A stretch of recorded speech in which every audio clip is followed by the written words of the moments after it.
Dios anima y cómo Dios restaura a su pueblo. Una cosa es animarte y otra cosa es restaurarte, son dos cosas distintas. El ánimo tiene que ver más bien con la emoción y la restauración tiene que ver con la voluntad y con la ayuda del Espíritu Santo en nuestras vidas. Ánima, la palabra ánima os sonará, sobre todo los que somos más mayores habremos oído la palabra de las ánimas benditas. Y cuando llegaba el día 1 de noviembre, los que hemos nacido en un ambiente un poco más católico, pues mi madre, por ejemplo, cogía un vaso donde colocaba agua con aceite y colocaba tantas velas como personas habían muerto en casa, y aquello a mí me producía un trauma tremendo, porque decía, bueno, y tenéis que levantaros temprano porque después vienen los difuntos a dormir a la cama. Bueno, ya bastante me decían a mí cuando era pequeño al respecto. Ánima. La palabra ánima viene de alma.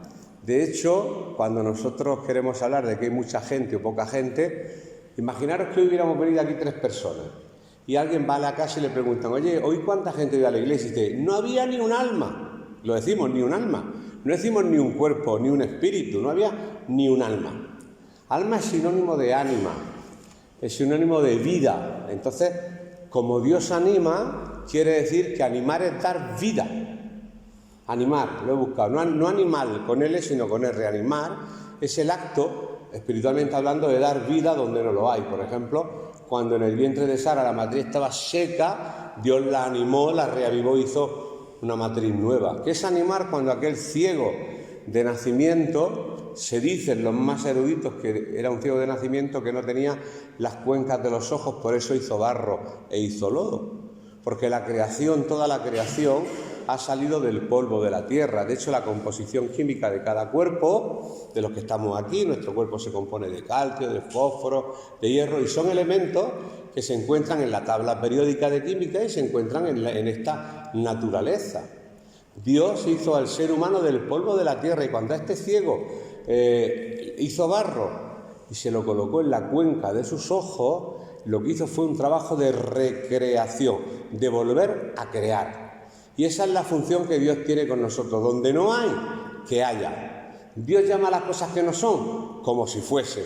Donde hay imposibilidad, Él hace lo posible. Donde parece que se han acabado las ganas, ahí empiezan las ganas. Donde parece que el médico dice que es imposible, Dios puede decir que es posible o no. Porque hemos visto como, seres queridos nuestros pues, han fallecido.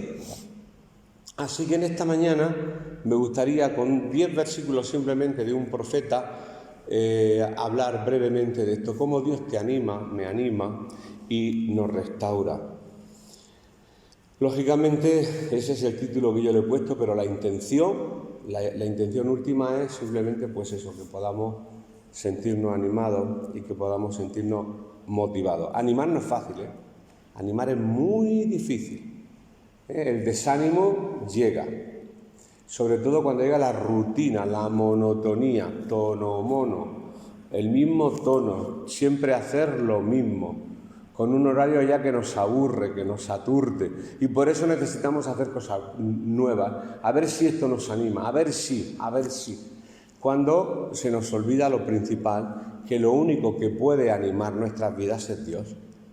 Porque Dios es el único que tiene la capacidad de dar vida donde no la hay, de dar ánimo donde no se encuentra, de levantarte cuando te encuentras caído. Bueno, yo me levanto porque voy y me entretengo, está bien entretenerse, está bien divertirse, como dice el hermano, está bien ir a la playa, está bien hacer muchas cosas, pero el ánimo auténtico viene de lo alto.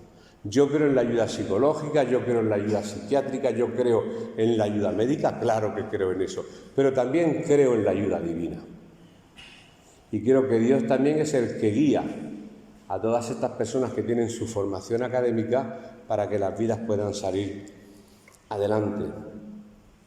Así que la Biblia nos enseña, y hablamos la otra vez, que después de muchos años, lo hablamos la semana pasada, casi 40, de pasar el desierto, y el pueblo ya se establece por fin en la tierra prometida, pues el pueblo de Israel tenía sus dudas. Bueno, ya hemos entrado, pero ahora resulta que en esta tierra se encuentra todo lo que termina en eo, amorreo, fereceo, cereceo, todo lo que termina en eo. Esos son nuestros enemigos, ¿y quién nos librará de esos enemigos? Ahora resulta que ya Dios te ha sacado de las garras de Faraón, te ha sacado de la servidumbre de Egipto, has atravesado un gran desierto, acabas de entrar en la tierra prometida. Bueno, este el mensaje se lo dice un profeta en el periodo de Israel, en otra dispensación. Ahora estamos en la dispensación de la gracia y la dispensación de la ley es otra etapa, digamos, en el periodo evolutivo cíclico de lo que es la historia de la Biblia. Pero bueno, eso es teología que lógicamente no se va a tocar en esta mañana.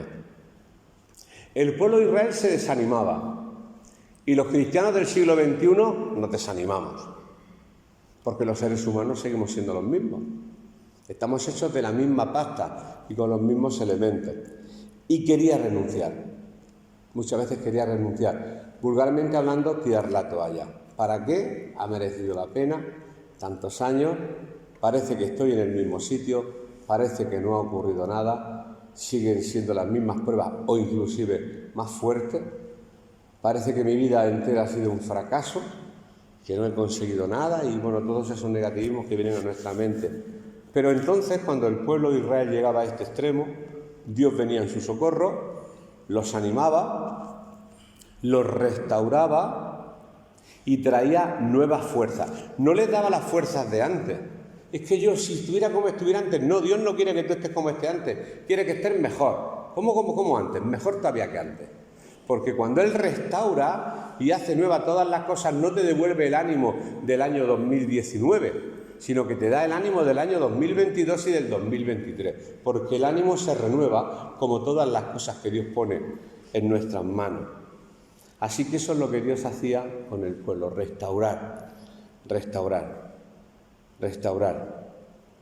Es Dios quien anima y es Dios quien fortalece a su iglesia, entendiendo por su iglesia todos aquellos que han nacido o que hemos nacido de nuevo por haber creído en la obra expiatoria de Cristo y que nos reunimos en cualquier lugar, pues lógicamente para compartir su palabra, para compartir quizás pues pan y vino recordando porque Él lo dijo como un mandato. El pueblo de Dios se reúne cuando alguien se bautiza y nos alegramos de que alguien dé testimonio público de que ha creído en Jesús. Y el pueblo de Dios también se reúne en coinonía, en armonía, mirad cuán bueno y cuán delicioso es habitar los hermanos juntos y en armonía, porque es allí donde el Señor envía bendición, vida eterna, conocemos el Salmo. Pero hay muchas promesas para cuando el pueblo de Dios está junto. Vamos a empezar respondiendo a la pregunta: ¿cómo Dios anima y restaura a su pueblo? ¿Cómo Dios nos anima y nos restaura? Todo esto, aunque parezca que no, y haya personas con mucho ánimo, y a mí me encanta cuando veo personas que hay aquí que yo conozco que te animan con una frase, pues fíjate, ¿no? Y no se dan cuenta que a lo mejor tienen esta gracia, pero esa gracia te hace pues seguir adelante, luchar, el impartir ánimo los unos a los otros. Pues el profeta Isaías en el capítulo 35, vamos a leer solamente los 10 versículos del capítulo 35 de Isaías y ese va a ser pues brevemente el mensaje que en esta mañana yo quisiera dar. Cómo Dios anima y restaura a su pueblo. Lógicamente, como he dicho, estamos en otra dispensación, quiere decir en otra etapa salvífica de Dios, estamos en la época de la ley y Dios, el profeta Isaías, se está dirigiendo al pueblo de Israel y había una situación de fondo. Las comparaciones, bueno, dicen que son odiosas, en este caso no, porque estamos comparando Antiguo y Nuevo Testamento. Podemos decir, ¿cuál es la situación de la Iglesia? ¿Cuál es la situación de la Iglesia universal, la Iglesia local, la provincial, la nuestra, la situación de la Iglesia de Cristo en líneas generales?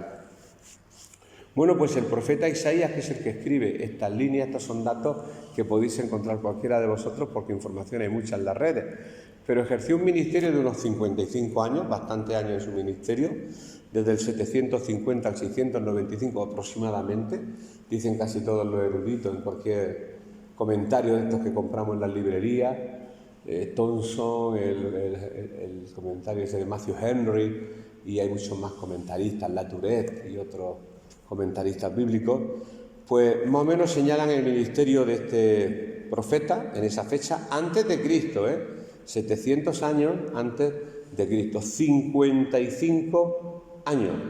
Y él estuvo precisamente en un tiempo crítico en un tiempo difícil para el pueblo de Dios. Fueron tiempos pues de idolatría, y la idolatría, sabemos, siempre que nos hablan de idolatría, pues nos imaginamos por el contexto católico que nos enseñaron de pequeños que es ir delante de una imagen, que también, y adorar una imagen de barro, sea de una virgen, de un Cristo, de un santo, de lo que sea.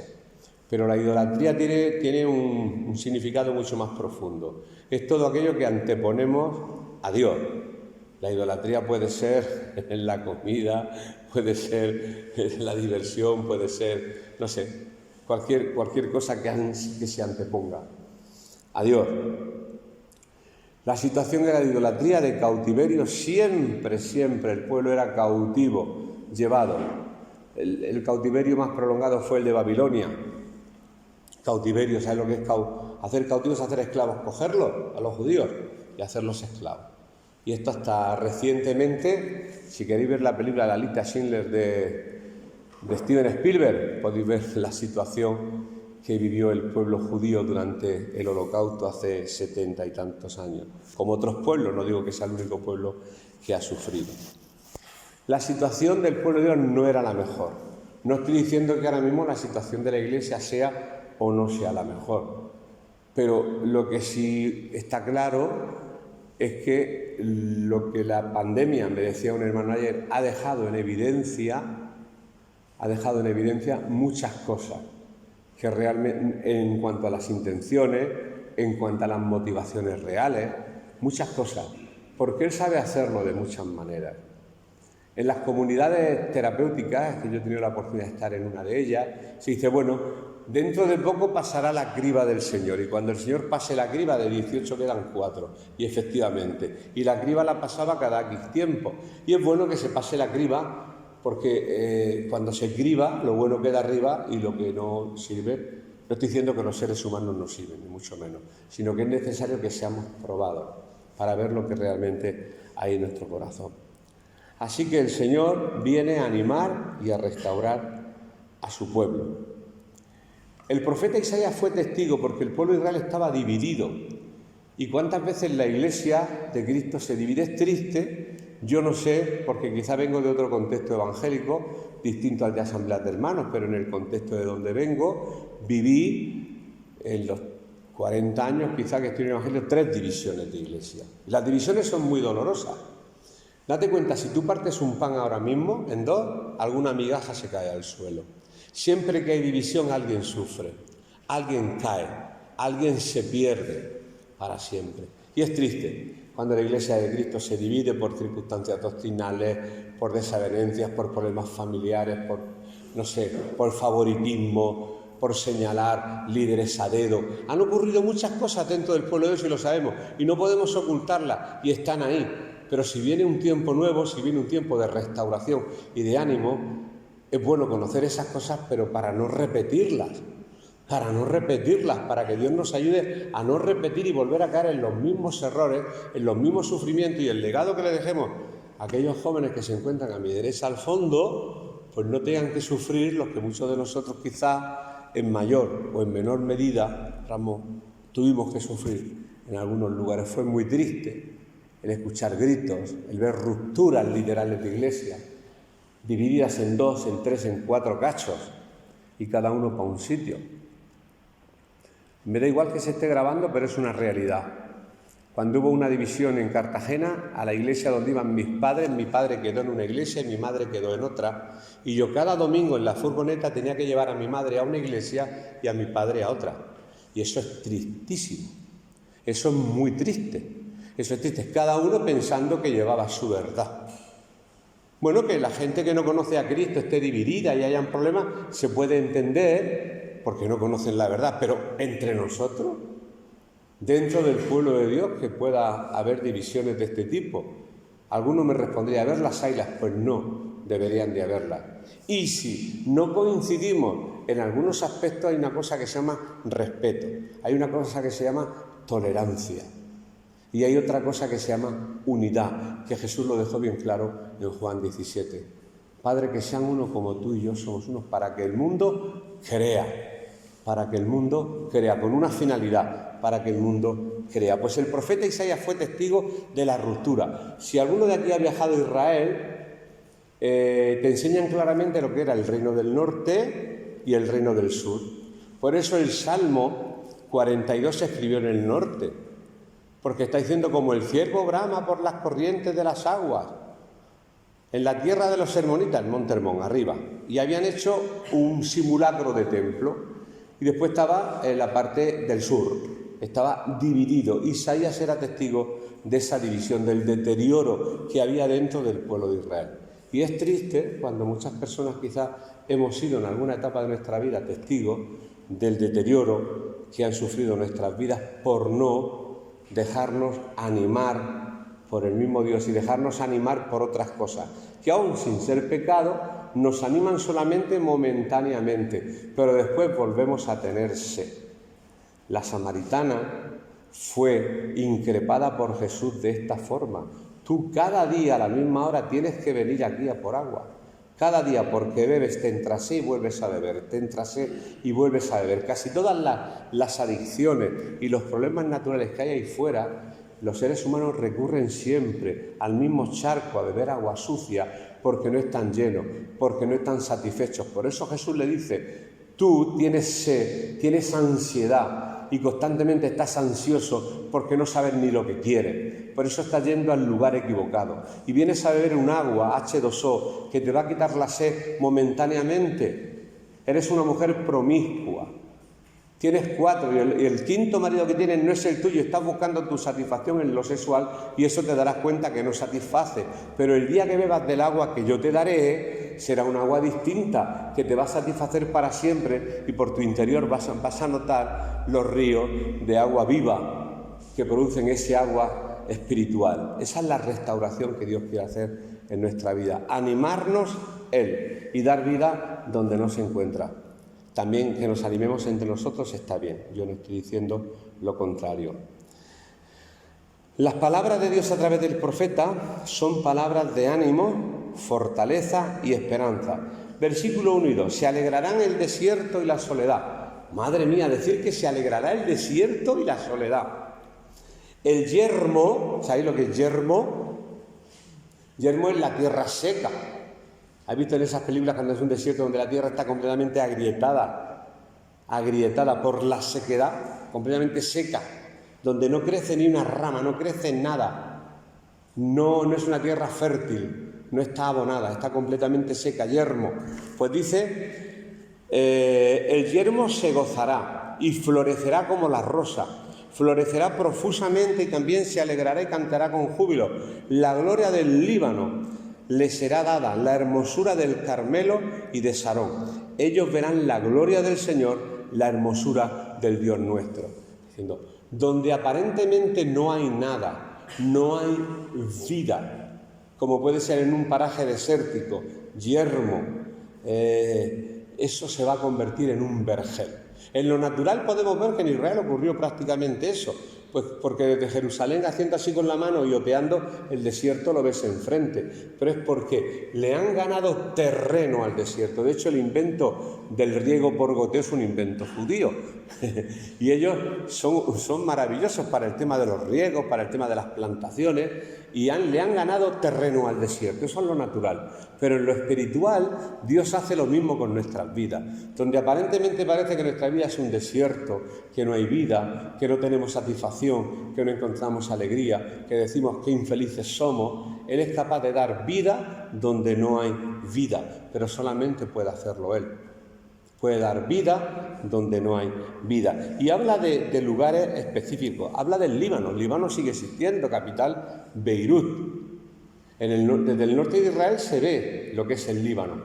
Y en el Líbano se encuentra el monte Hermón, lleno de nieve.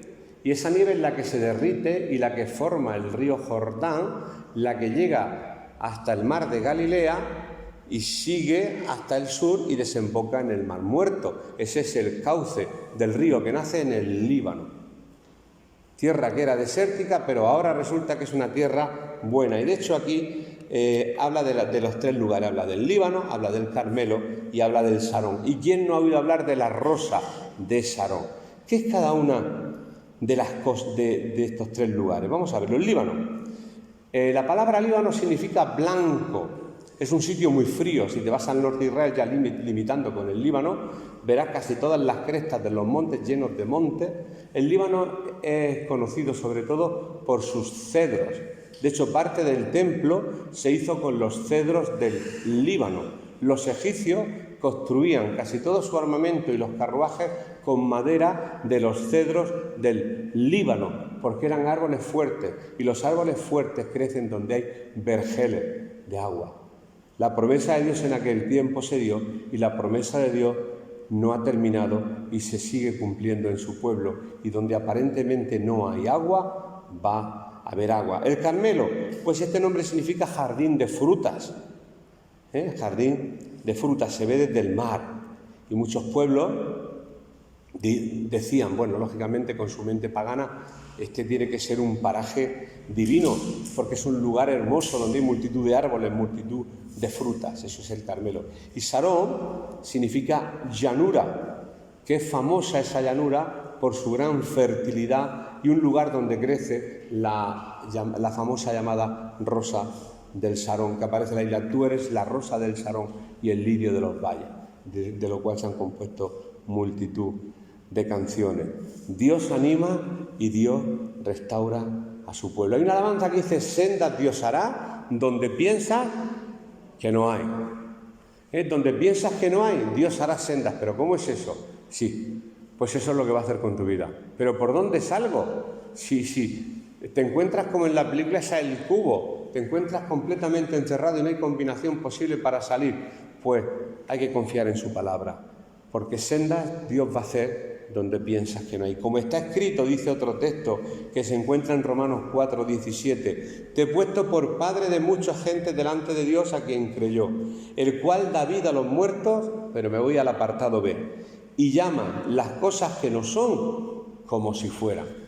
No hay senda, pero las habrá. Tú piensas que no. A veces llegamos y decimos, este problema no tiene solución, es inconcluso. Me imagino que sería la sensación que sentirían aquellos seguidores de Josué dando vueltas sobre Jericó. Tantas vueltas, dieron 13. El lunes dieron una, el martes otra, el miércoles otra, el jueves otra, el viernes otra, el sábado otra, y el domingo, bueno, no sé, los días que fueron 7 y 6, 13 vueltas.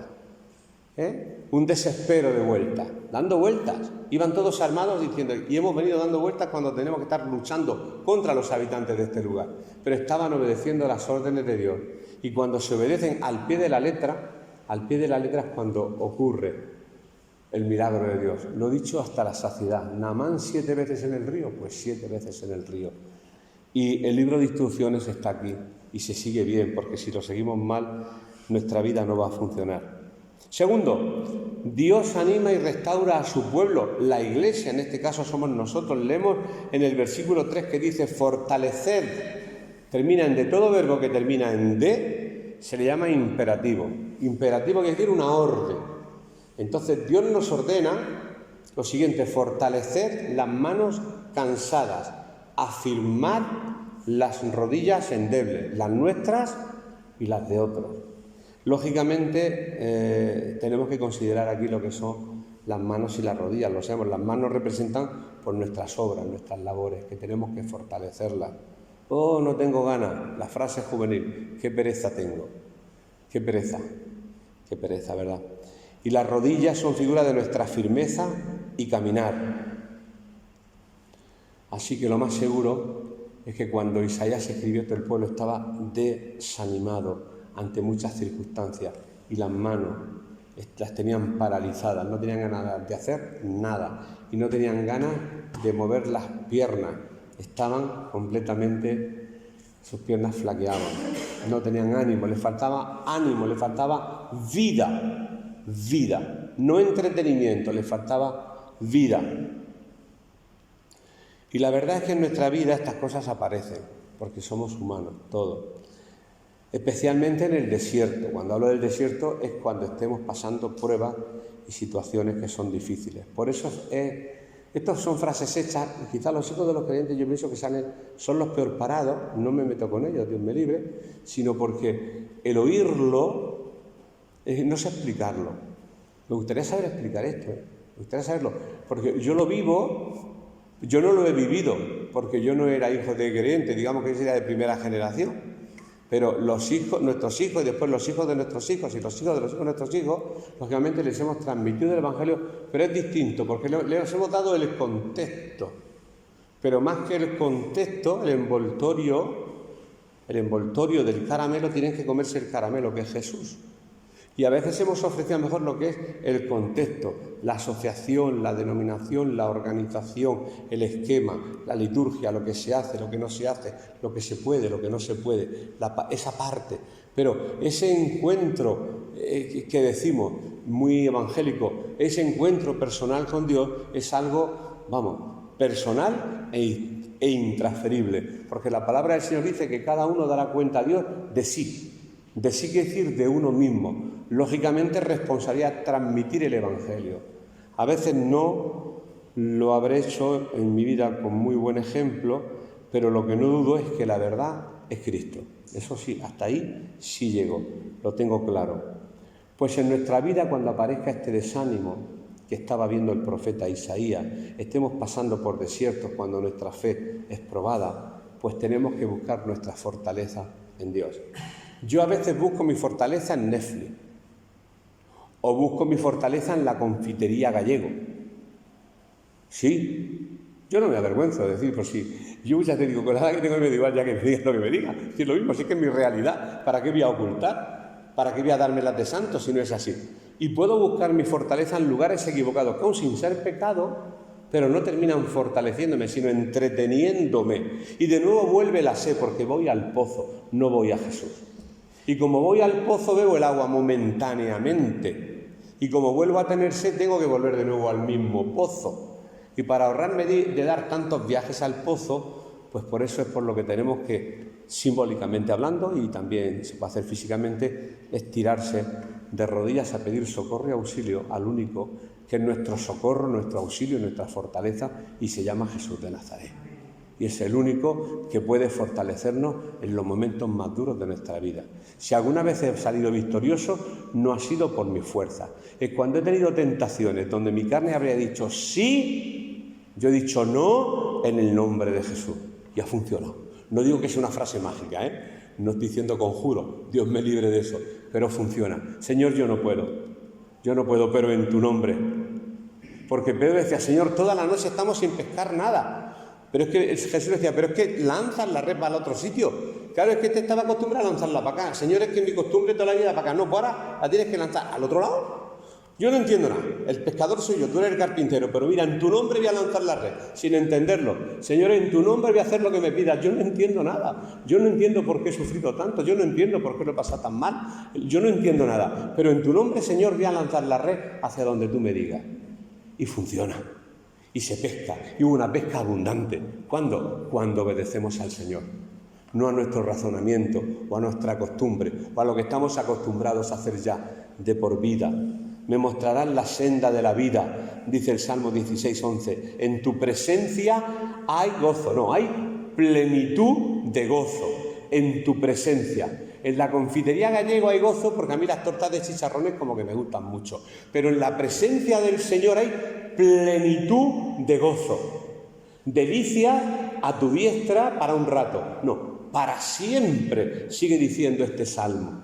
Y eso lo sabemos. Y es maravilloso cuando se lee un salmo públicamente o cuando se lee la palabra, que quizá la tengamos muy abandonada muchos de nosotros. Seguimos leyendo en el versículo 4, porque yo sé que me alargo. Digo que no, pero al final me alargo. Decid a los de corazón apocado, esforzaos, no temáis. Los de corazón apocado, el corazón que es temeroso, que sean fuertes, que no tengan miedo. Yo siempre he ido vendiendo la moto de que es que soy muy débil, y después me he dado cuenta de que no, de que me han llegado situaciones súper, hiper, mega dificilísimas y el Señor me saca adelante. Pues no seré tan débil. Bueno, sí, seré débil, será la fortaleza del Señor en mí, porque a lo mejor por mí mismo habría tirado la toalla. Debemos considerar la frase esforzado, no temáis. Y esforzarse, ¿sabéis lo que quiere decir esforzarse? Quiere decir ir más allá de las fuerzas normales y corrientes. Más allá. 1 milla no, 2. 1 hora de estudio no, 3. Estar con este hermano y escucharlo media hora no, 4. Lo que necesite, ir más allá, eso es el esfuerzo. Ir más allá de nuestras fuerzas quiere decir esfuerzo. Por eso el Salmo 9 dice lo siguiente: pero tú, y tenemos que confiar este Salmo en esta mañana, lo agarramos y lo hacemos nuestro, pero tú, Señor, aumentarán mis fuerzas como las del búfalo. Yo recuerdo que esta frase me trae malos recuerdos, porque estaba en Francia y un hermano me llevó allá que yo le hiciera de traductor, y yo el francés lo sabía el 40%, y le dio al predicador por decir esto. Bueno, si estuviera aquí Rachel, lo traduciría bien, y decía: metían granderá, mezos como de bifle, y yo, bifle, ¿qué bifle? Y no sabía lo que era bifle. Bifle, Jesús, es búfalo. No supe traducir la palabra búfalo. Y ahí, qué vergüenza pasé, menos mal que un hermano en la congregación, fue en Ginebra, en Suiza, un hermano dijo: hermano, ¿puedo ayudarte? Digo, sí, por favor. Y me senté avergonzadísimo, enfadado con el pastor, que era Joaquín. Lo hubiera cogido y le hubiera dado una. Porque, ¿cómo se te ocurre llevarme a un país a traducirte? Sí, porque te has estudiado. Bueno, una cosa es estudiar, pero otra cosa es traducir una predicación. Tú imagínate, se empieza a predicar y dice: porque yo recuerdo aquel día que cogí carretera y manta. Digo yo, ¿y cómo traduzco yo carretera y manta al francés? Si es una expresión española que no hay quien la entienda traduciéndola al idioma que lo traduzca. Pero menos mal que Dios siempre provee y proveyó. Así que, quitando la anécdota, el Señor nos da una promesa maravillosa que dice que Él va a aumentar nuestras fuerzas como las del búfalo. Seré ungido con aceite fresco. No con aceite redestinado, ese que guardamos y filtramos, que se va poniendo, va cogiendo color del pescado, de esto, de lo otro, y lo reutilizamos. No, el aceite que el Señor usa con nosotros no es aceite utilizado, es aceite fresco. Y las fuerzas como las del búfalo. El búfalo es un toro salvaje, feroz y peligroso, que tiene gran fuerza y gran resistencia. Esa es la fuerza que Dios quiere darte. Que resista, que tengas fuerza, salvaje. Feroz, no salvaje en el sentido negativo, hacer daño a nadie, feroz, fuerte. Está hablando de una fortaleza. Así que estemos tranquilos porque son promesas. Simplemente en esta mañana quiero dejaros con estas promesas, que el Señor renueva nuestra fuerza con su poder, con su unción. Anima, restaura a su pueblo en medio de la adversidad, en medio del desierto, en medio del ataque. En mi caso concreto, en medio de la tentación. ¿Cómo he visto a Dios en medio de la tentación? Madre mía, qué maravilla. La tentación no es una maravilla, lo que es una maravilla es como Dios te saca de ella, eso sí. Eso ahí ya, es que ahí, si es el Señor el que te saca, imagínate a quién le va a dar gracias. Pues Señor, si es por tus propias fuerzas, pues puedes cometer el pecado de Nabucodonosor. Esta es la Babilonia. Yo estoy aquí porque yo hice. ¿Qué hiciste tú? Si no es por mi misericordia, no habrías llegado a ningún sitio. La segunda parte del versículo es que Dios anima y fortalece la esperanza de su pueblo. He aquí que vuestro Dios viene con retribución, con pago. Dios mismo vendrá y salvará. Como le estaba diciendo en el Antiguo Pacto, estaba hablando de la futura venida del Señor Jesucristo. Dios se hizo hombre, vino y pagó en la cruz del Calvario por nuestros pecados hasta el último, iba a decir una americana, hasta el último centavo, hasta el último céntimo. Pagó toda la deuda del ser humano. Y en la actualidad Dios sigue siendo nuestro Salvador. Y usa su palabra en esta mañana y mañana, la diga quien la diga, para restaurarnos, para animar a su pueblo, para darnos vida, para hacer las cosas nuevas. Por eso dice fuerzas como las del búfalo y aceite fresco, nuevo, porque todas las cosas son nuevas en Cristo. Es que muchas veces vivimos de recuerdo, ¡ay, aquellos cultos! Y yo no lo dudo, que aquellos cultos fueron maravillosos, pero es que las fuerzas del Señor y su misericordia, dice la palabra que son nuevas cada mañana. Si cada mañana su misericordia es nueva, es que tenemos un Dios que no está anticuado, que Él se renueva de día en día y va renovando nuestras fuerzas. Y tercero y último, las promesas de Dios son fieles y las promesas de Dios son verdaderas. Eso es lo bueno. La palabra fiel es lo mismo que fidel, fidelidad. El nombre, quien se llame Fidel, se llama fiel. ¿Qué es fidelidad? Una persona fiel, que te puedes fiar de. Puedes confiar en él o en ella porque te es fiel. Fidelidad.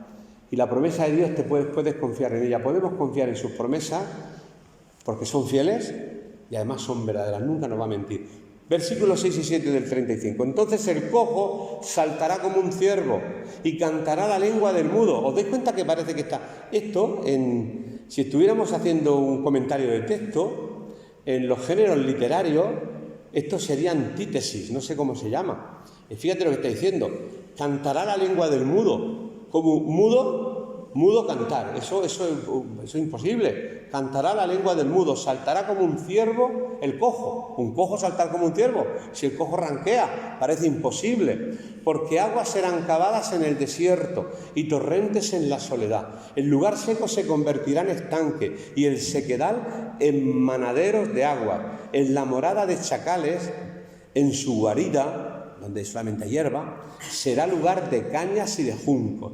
Está hablando, sigue hablando de lo mismo, lógicamente aquí el profeta, de que donde aparentemente no hay verdor, no hay esperanza, no hay vida, Dios va a traer vida. Fíjate, el cojo saltará, cantará la lengua del mudo. Es increíble. Dios hará un camino nuevo donde no hay. Y de ahí es donde esa canción que cantamos, sendas Dios hará, donde no lo hay. Lo vamos a leer en los siguientes versículos, sigo hacia adelante. Y habrá allí calzada y camino y será llamado camino de santidad. No pasará inmundo por él, sino que él mismo estará con ellos. El que anduviere en este camino, por torpe que sea, fíjate, por torpe que sea, no se extraviará. No habrá allí león, ni fiera subirá por él, ni allí se hallará para que caminen los redimidos. En ese camino que Dios abre en medio del desierto nos va a guardar de cualquier ataque, en medio a los redimidos, lógicamente. Hay muchos caminos. Hay caminos feos, bonitos, grandes, pequeños, alegres, tristes, caminos de vida, de muerte. Pero este texto nos habla de un camino especial y lo llama, el salmista iba a decir, perdón, Isaías lo llama camino de santidad. Es el mejor camino, el camino de la santidad. La palabra santidad, ahora hacer un estudio, lo sabemos. Santidad es vivir apartados para Dios, separados del mundo para Dios, vivir en santidad. Sabemos muchos textos sobre sin santidad nadie verá al Señor, dice también su palabra, apartados del mundo y viviendo para Dios. También nos dice este pasaje bíblico que los torpes no se extraviarán. Quiere decir, los de pocas luces, pues la dirección será clara, no habría desvíos ni confusión. Yo soy, por ejemplo, torpe para Internet, digo, tendría que existir el Internet para los torpes. Internet para torpes. Y yo me compro el libro mañana, porque yo no sé nunca la tecla que hay que darle. Y esto se ríe. O sea, eso aquí, pero ¿y por qué aquí? Porque lo intuyo, y me dicen, porque lo intuyo. Digo, pues bendito tú que lo intuyes. Pues yo no intuyo nada. Y no llego. Casi nunca, a veces sí. Es que tienes que ir probando hasta que lees. Y llevan una velocidad, de verdad, que me entra una rabia.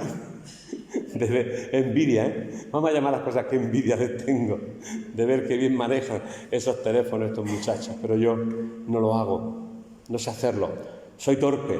Pero menos mal que en el camino de la santidad no hay torpe que valga. Los torpes no se van a extraviar. Porque su gloria, el mismo Dios, va a ser nuestro guía. Y nos llevará al mejor destino. Y es un camino seguro, lo hemos dicho. ¿Por qué seguro? Porque no hay ni leones, ni fieras, ni nadie que te pueda atacar. Y esto lo que nos tiene que recordar, cuando estaba preparando esto, es que la vida de rectitud es la mejor defensa contra el enemigo. Me da cuenta que como estén encima mía esperando a que me equivoque y caiga, ras, encima de todo te muerden. Entonces la única manera es llevando una vida de santidad. No fingirla, llevarla. Se puede fingir. Yo he hecho mucho teatro toda mi vida y puedes hacer teatro, hermanito, y por el fondo estás diciendo otra cosa distinta. Sin fingir, sin fingimiento. Una vida de santidad real. Y ahí no hay enemigo que pueda meterse contigo. No hay enemigo que pueda meterse contigo. Yo he metido la pata aquí muchísimas veces. Intentar fingir y te pillan. Te pillan. En el primer renuncio ya te han pillado. Claro, tampoco podemos ir de eso, de ir pillando a nadie, porque primero tenemos que examinar nuestras vidas antes de examinar la vida ajena. Primero examinemos nuestra vida y después examinemos la ajena. Y si la examinamos y vemos que realmente está fallando, lo que Dios nos ordena es que tenemos que orar, ayunar y orar por el hermano, por la hermana, porque hoy por ti y mañana por mí. Que creo que eso sí lo estamos haciendo. Estamos terminando de verdad, de verdad, de verdad.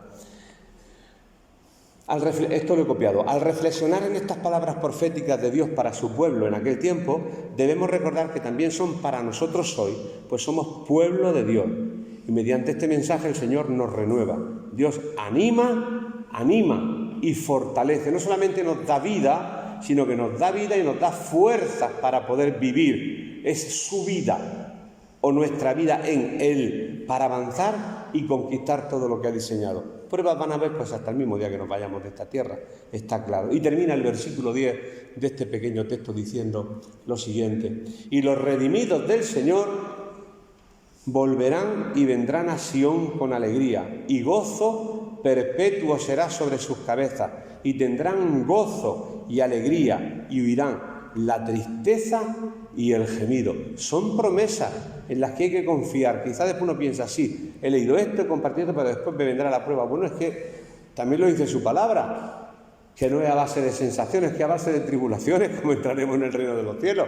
Pues ya está. Pero si tenemos un Dios que nos anima y que nos fortalece, pues las vamos a llevar de otra forma distinta si no le conociéramos, como hablábamos tú y yo antes, Juan.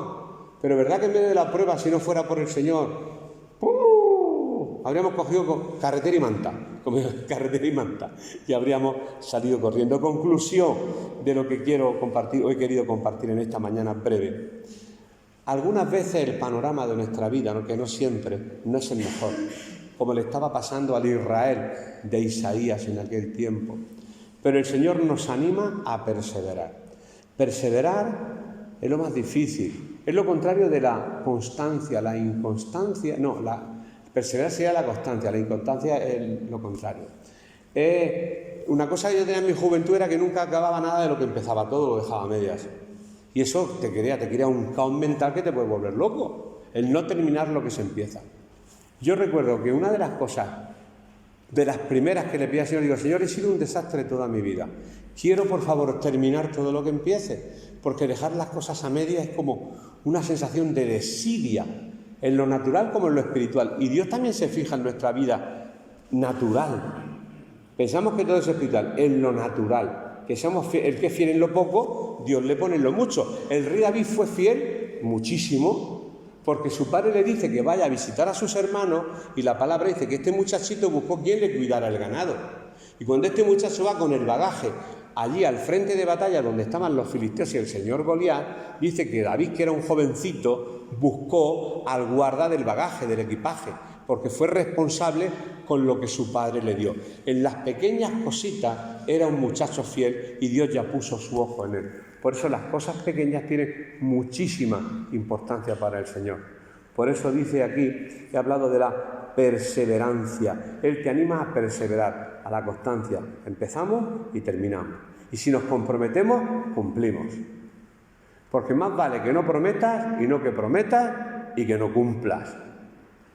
Eso dice, eso mi padre, ¿sabes por qué? Porque mi padre me lo decía todos los días cuando era más joven. Eso creo que está en Eclesiastés 5:5.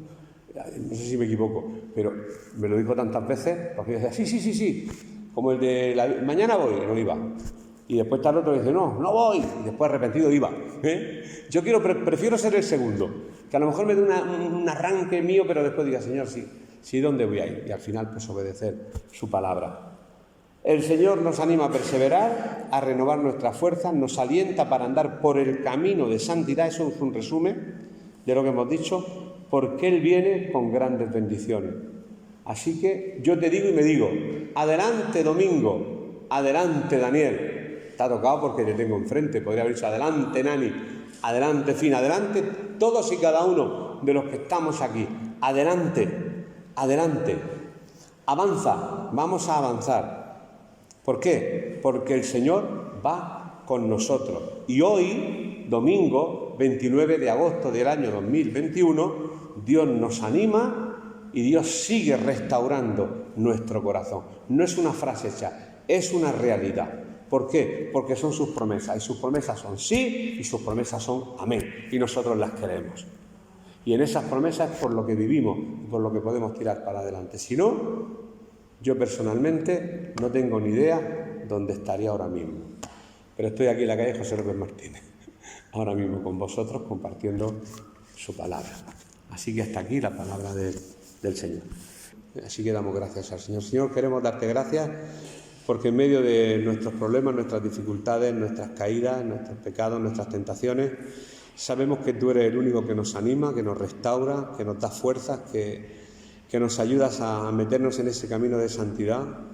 Sabemos que nuestra carne tira hacia donde no debe, Señor, pero queremos que tú renueves nuestras fuerzas como las del búfalo y que podamos, Señor, pues confiar en ti en los momentos más difíciles. Bendice esta iglesia, bendice a cada uno de mis hermanos, hermanas, jóvenes, niños, mayores, nuestros ancianos, Señor, y que tú puedas, Señor, levantar hombres y mujeres dispuestos a trabajar para ti en tu obra.